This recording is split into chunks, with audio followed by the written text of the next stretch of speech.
I saw two deer. আমি দুটো হরিণ দেখেছিলাম। এখানে এই সেন্টেন্সটা কি রাইট নাকি রং? আপনাদের মনে প্রশ্ন আসতেই পারে যে এখানে যেহেতু টু লেখা, এখানে ডিয়ার কিভাবে হয়? এখানে তো ডিয়ারস হওয়ার কথা, কিন্তু না, এটা ডিয়ারই হবে। কিছু কিছু নাউন সিঙ্গুলার ফর্মে যেরকম প্লুরাল ফর্মে ঠিক একই রকম হয়, ডিয়ারও এরকম একটি নাউন যেটা সিঙ্গুলার ফর্ম যেমন প্লুরাল ফর্মও তেমন। তাই আই স টু ডিয়ার এই সেন্টেন্সটি রাইট। আমরা এমন কিছু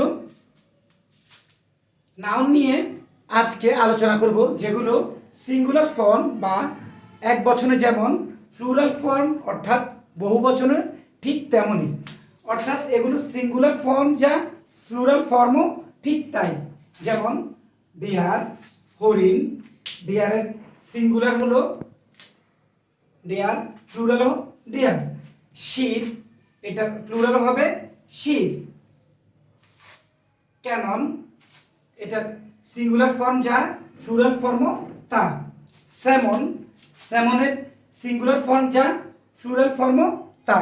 আমরা বোর্ডে আজ যে চারটি নাউন লিখেছি, এই চারটি নাউনের সিঙ্গুলার ফর্ম যা প্লুরাল ফর্মও তা। এইরকম আপনিও যদি কোনো নাউনকে জেনে থাকেন যে যেটার সিঙ্গুলার ফর্ম এবং প্লুরাল ফর্ম একই, তাহলে কমেন্ট করতে পারেন। ধন্যবাদ।